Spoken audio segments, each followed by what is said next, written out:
simplex dua fase. Metode simplex dua fase digunakan jika variabel basis dari variabel buatan. Big M, kalau Big M itu ada konstanta M-nya. Sedangkan kalau metode dua fase meniadakan M.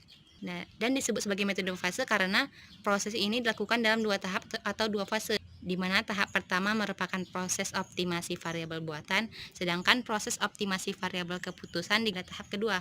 Nah, langsung saja kita masuk ke contohnya. Selesaikan soal berikut ini dengan menggunakan metode simplex dua fase. Fungsi tujuan minimumkan Z sama dengan 4x1 tambah x2 dengan kendala pembatas 3x1 tambah x2 sama dengan 3, 4x1 tambah 3x2 lebih dari sama dengan 6, x1 tambah 2x2 kurang dari sama dengan 4, x1, x2 lebih dari sama dengan 0. Nah,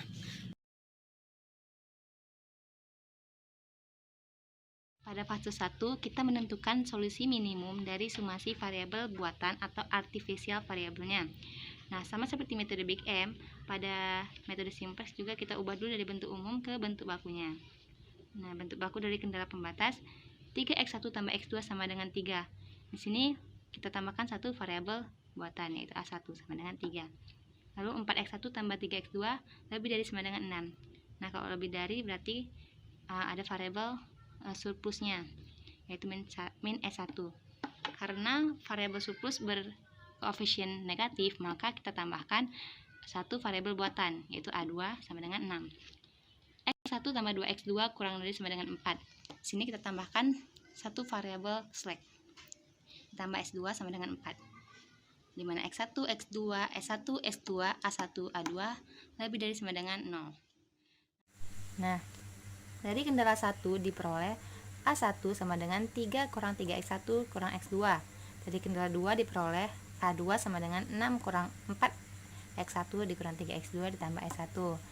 Lalu bentuk baku untuk fungsi tujuannya, nah kita misalkan dengan simbol A, maka minimum A sama dengan A1 ditambah 2. Nah, karena kan pada fase 1 ini kita menentukan solusi minimum dari variabel buatan.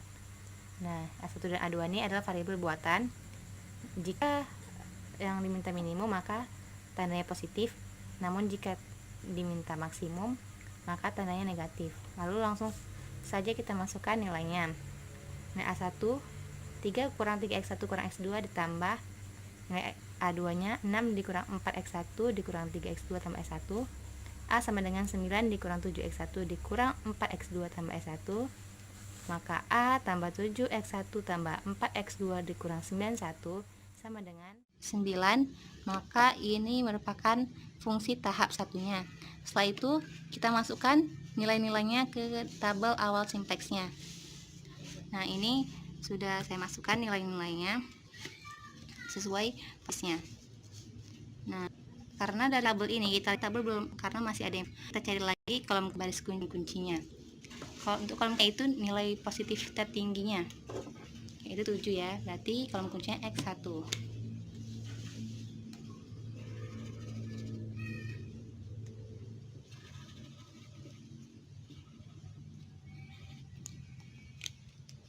Nah, setelah itu baris kunci kita dapatkan dari rasio terendah. Nah, di sini kita tambahkan satu tabel lagi untuk rasionya. Rasio kita dapatkan dari hasil pembagian nilai kanan dan kolom kunci. Berarti 9 bagi 7, 9 per 7 bagi 3, 1, 6 bagi 4, 3 per 2, 4 bagi 1, 4. Nah, berarti dari rasio ini nilai terendahnya adalah 1, maka yang menjadi baris kuncinya adalah 1 ya, adalah baris A1. Nah, ini kolom, ini baris, dan ini elemennya. Dapatkan, maka kita masukkan ke iterasi 1. Nah, nilai pertama yang kita miliki di iterasi 1 ini yaitu baris kunci barunya. Baris kunci lama kan A1, baris kunci barunya X1. Nah, untuk mencari X1 kita bagi baris ini dengan elemen kuncinya. 3 per 3 1, 1 bagi 3, 1 per 3, 0 bagi 3, 0, 0 bagi 3, 0, 1 bagi 3, 1 per 3, 0 bagi 3, 0, 3 bagi 3, 1. Nah, untuk mencari baris-baris baru lainnya, kita menggunakan perhitungan baris baru. Nah, ini sama seperti tadi. Kita kurang nilai baris A yang lama dikurang dengan hasil perkalian kolom kunci dan baris kunci yang baru. Jadi 7 kurang 7, 0, 4 kurang 7 per 3, 5 per 3, min 1 kurang 0, min 1.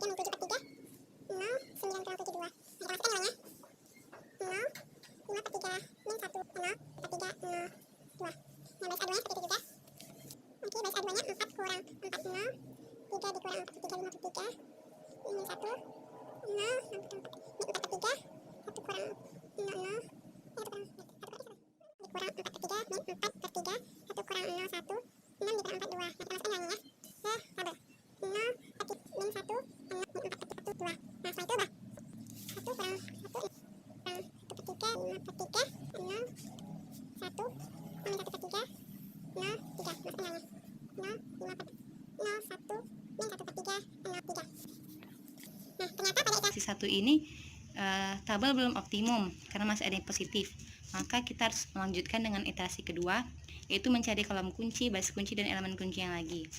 Nah, untuk kolom kuncinya sudah jelas ya, 5 per kolom X2 ini.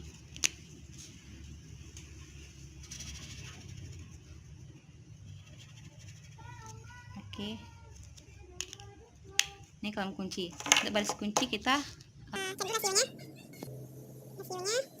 yaitu 2 dibagi 5 per 3 sama dengan 6 per 5. 1 bagi 1 per 3, 3. 2 dibagi 5 per 3, 6 per 5. 3 dibagi 5 per 3, 9 per 5. Nah, dari sini kita melihat bahwa yang ini kan kalau dapat desimal nilainya 1,2. Ini 1A, ini 1,8. Nah, di sini kita melihat bahwa rasio terkecil ada 2, maka kita boleh memilih dengan sembarang. Tapi baris A2 ini kuncinya.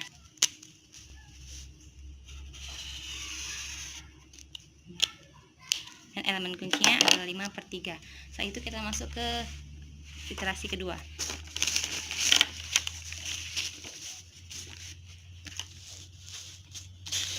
Nah, pada iterasi kedua ini kita masukkan nilai baris kunci barunya, yaitu X2 ya. Nilai baris lamanya kan A2. Lalu kita masukkan X2. Kita bagi dengan elemen kuncinya. 0 bagi 5 per 3, 0.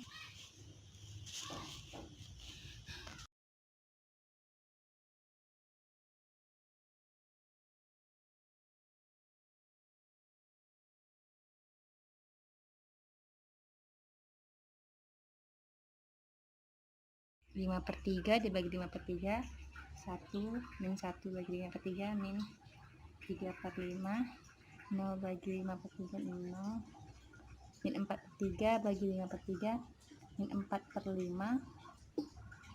1 dibagi 5 per 3, 3 per 5, 2 dibagi 5 per 3, 6 per 5. Nah, setelah itu untuk mencari nilai-nilai baris barunya, seperti tadi kita melakukan perhitungan nilai baris barunya. Nah, ini tinggal kita kurangi saja. 0, 0, 1, min 1, 0.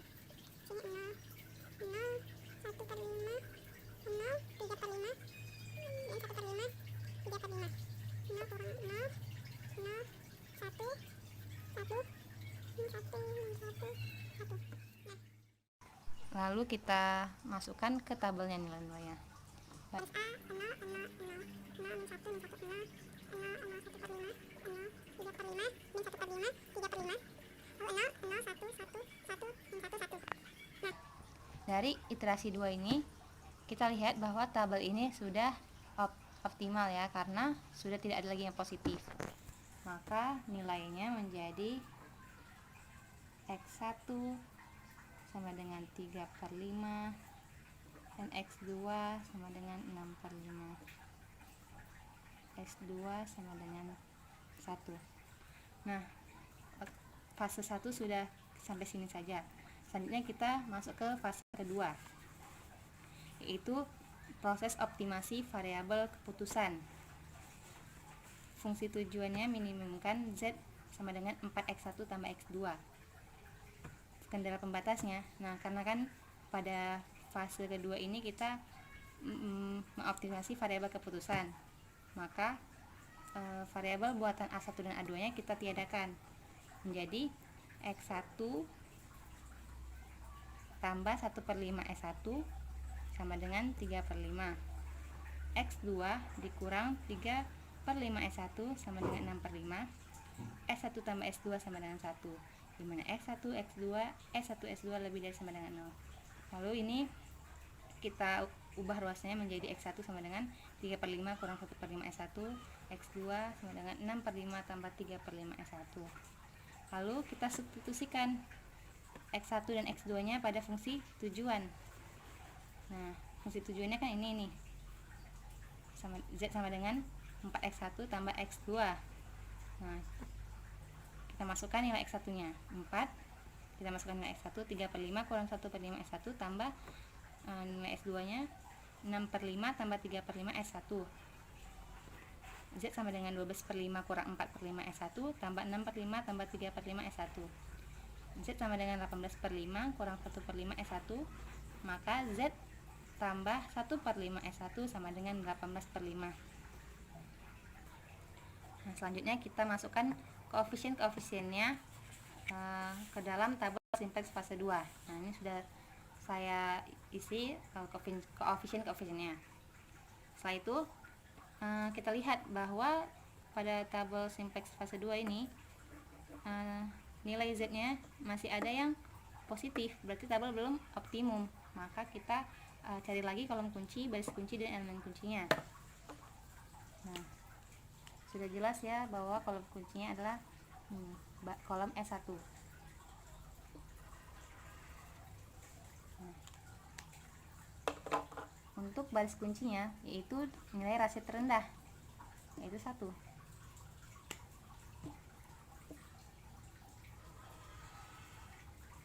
Nah, elemen kuncinya 1. Nah, di sini walaupun ada min 2, bukan berarti dia terendah ya, karena min diabaikan, min dan 0 diabaikan.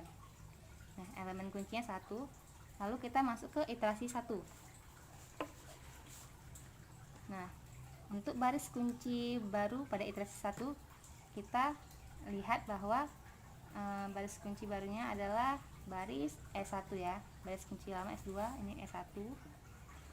Lalu kita bagi seperti tadi, 0 bagi 1, 0, 0 bagi 1, 0, 1 bagi 1, 1, 1 bagi 1, 1, 1 bagi 1, 1. Nah, lalu kita lakukan perhitungan seperti sebelumnya. Perhitungan nilai baris baru. Untuk menjadi baris Z, kita cari 0,